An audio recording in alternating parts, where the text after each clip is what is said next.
नमस्ते दोस्तों, स्वागत है आप सभी का हमारे चैनल स्पिरिचुअल आर्टिकल में। आज हम इस वीडियो के माध्यम से जानेंगे बुराई का नाश, माँ का 7वां स्वरूप। वीडियो पसंद आए तो लाइक शेयर जरूर करिएगा। हमारे साथ बने रहने के लिए चैनल को सब्सक्राइब करके बेल आइकॉन दबाना ना भूलें। माँ दुर्गा का कालरात्रि स्वरूप। माँ दुर्गा के कुल 9 रूप हैं, जिनकी पूजा नवरात्रि के 9 दिनों के दौरान की जाती है। शैलपुत्री, ब्रह्मचारिणी, चंद्रघंटा, कुष्मांडा, स्कंदमाता, कात्यायनी, कालरात्रि, महागौरी और सिद्धिदात्री। माँ कालरात्रि भी इन्हीं में से एक हैं, जिनकी पूजा नवरात्रि के 7वें दिन की जाती है, जिसे महासप्तमी भी कहा गया है। माँ दुर्गा ने ये अवतार बुराई का नाश करने हेतु लिया था। उन्होंने ये अवतार धारण कर शुंभ, निशुंभ और रक्तबीज जैसे दानवों का वध किया था। माँ दुर्गा के इस रूप को सबसे शक्तिशाली माना गया है। इनके शरीर का रंग घने अंधेरे के भांति काला है और माता के अत्यंत लंबे केश खुले और बिखरे हैं। माँ कालरात्रि के गले में विद्युत की तरह चमकने वाली माला सुशोभित है। 4 भुजाओं वाली कालरात्रि देवी गधे पर मंडित रहती हैं। इनके बाएं हाथ में लोहे का कांटेदार अस्त्र अलंकृत है और दूसरे में एक कतार है। माँ कालरात्रि का दायां हाथ हमेशा ऊपर की तरफ उठा रहा है, जो लोगों को सदैव अपने आशीर्वाद से सुसज्जित रखता है। उनका निचला हाथ भक्तों को आश्वासन देने के लिए है कि वह माता के संरक्षण में भयमुक्त होकर रह सकते हैं। माता को गुड़ का भोग अति पसंद है और उन्हें लाल रंग के वस्त्र और रातरानी के फूल भी अत्यंत प्रिय हैं।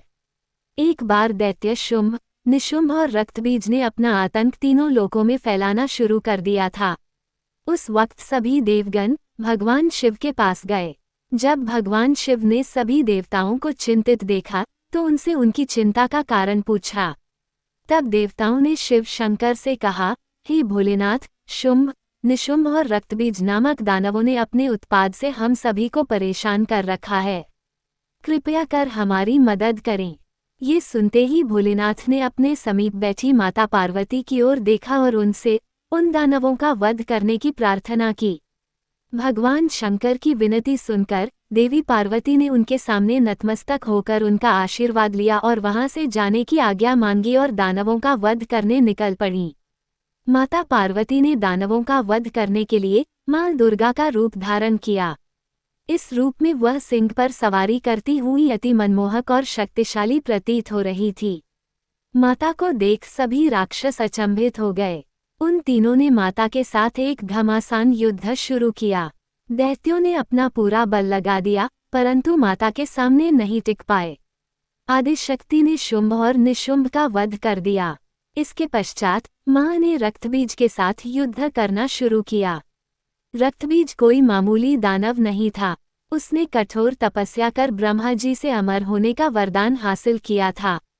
ब्रह्मा जी ने उसे यह वरदान दिया था कि जब भी उसे कोई मारने का प्रयत्न करेगा, तब उसके शरीर से निकली खून की बूंदें जैसे ही धरती को स्पर्श करेगी, वैसे ही अनेक रक्तबीजों का जन्म होगा। इसी वरदान के अनुसार जैसे ही माता ने उस पर प्रहार किया, उसकी खून की बूंदें धरती पर गिरी और अत्यंत रक्तबीज प्रकट हो गए। उसी क्षण माता ने कालरात्रि का रूप धारण किया। माँ दुर्गा के शरीर से एक ऊर्जा का संचार हुआ और माँ कालरात्रि का निर्माण हुआ। भले ही वो दानव अति शक्तिशाली था, परंतु माता से जीत पाने का सामर्थ्य उसके अंदर नहीं था। माँ कालरात्रि ने रक्तबीज को अपनी कटार से मार गिराया और जैसे ही उसके शरीर से खून बहने लगा, उन्होंने उसका रक्तपान कर लिया। माँ कालरात्रि की पूजा सप्तमी के दिन करने के पीछे भी एक बहुत बड़ा कारण है। कहा जाता है कि 6 दिन देवी की पूजा करने के बाद 7वें दिन हमारा मन सहस्त्रार चक्र में स्थित होता है। इस चक्र में हमारा मन सबसे साफ और शुद्ध स्थिति में होता है। इस वक्त कालरात्रि की पूजा करने से हमें ब्रह्मांड की सभी सिद्धियों की प्राप्ति होती है और सारी असुरी शक्तियां हमसे दूर भाग जाती हैं। माँ कालरात्रि की आराधना का मंत्र कुछ इस प्रकार है, जिसके जाप से सारी मनोकामनाएं अवश्य पूर्ण होती हैं। ओम देवी कालरात्रिये नमः, अर्थात ओम के समान निर्विकारी माँ कालरात्रि दुख रूपी अंधकार का नाश करने वाली हैं। दुष्टों व राक्षसों का अंत करने वाली माँ हम सबका कल्याण करें। देवी दुर्गा का ये कालरात्रि स्वरूप शुभ फल देता है, इसलिए इन्हें माँ शुभंकरी भी कहा जाता है।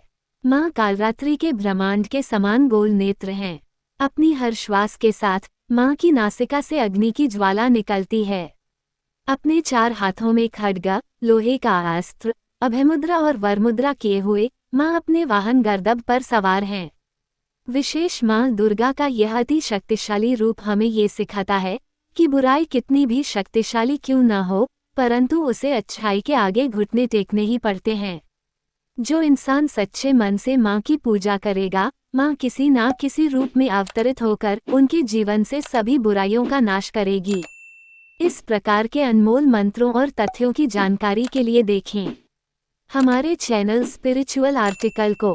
वीडियो पसंद आए तो लाइक शेयर जरूर करिएगा और चैनल को सब्सक्राइब करना ना भूलें। अपना कीमती समय देने के लिए धन्यवाद।